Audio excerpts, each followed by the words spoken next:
ဟုတ်ကဲ့ပါမင်္ဂလာပါဒီနေ့အာစီစလင်းအရာဝင်ပုံမြင်ပြမယ်စီတင်ရပြီးတော့ကြိုဆိုလိုက်ပါတယ်အခုကျွန်တော်ပုံမြင်လေးတစ်ခုကိုဖတ်ပြပေးချင်တာပါပုံမြင်နာမည်ကတော့နွားလိုမကျင်နဲ့ကျွေးလိုကျင်ဆိုတဲ့ပုံမြင်လေးဖြစ်ပါတယ်ဒီစာထဲမှာရေးရတဲ့အတိုင်းအဲ့ဒီအားပေါ်အတိုင်းပဲကျွန်တော်ပြန်ပြောပြပေးမှာဖြစ်ပါတယ်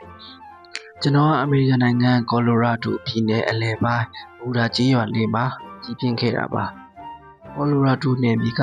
လှပတဲ့ကြောက်တောင်ကြီးတွေရှိရာကြောင့်ရှုခင်းနေလှပလို့နာမည်ကျော်ကြပါတယ်။ကြောက်တောင်ကြီးတွေကြားမှာစိမ့်လန့်ကျေပြန့်တဲ့ဒီမြက်ခင်းပြင်ကြီးတွေလည်းရှိရပေါ့နော်။နွားတွေတစ်ချက်လုံးလို့ကောင်းတဲ့နေရာ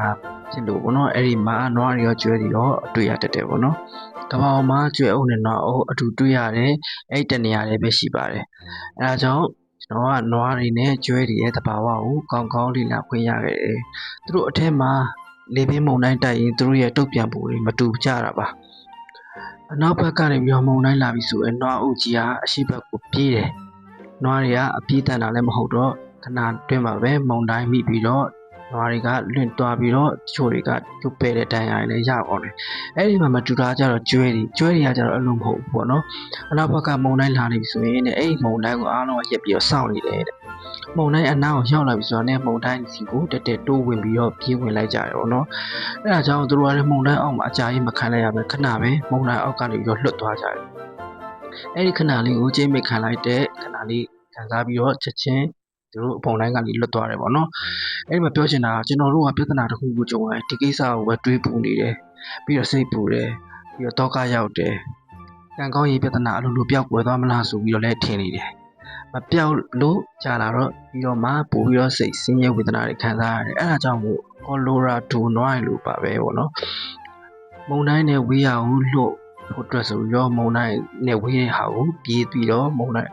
အောက်မှာပို့ပြီးတော့ခံစားရတဲ့အချိန်ပိုကြာသွားတယ်ပြဿနာကိုမဖြေရှင်းမနဲ့အချိန်ဆွဲနေမယ်ပြဿနာရဲ့ဝေးရအောင်ထွက်ပြေးနေမယ်ဆိုရင်ပြဿနာအနောက်ကလိုက်နေပါပါပြဿနာကလိုက်ပြီးတော့ဒုက္ခပေးနေပါပါ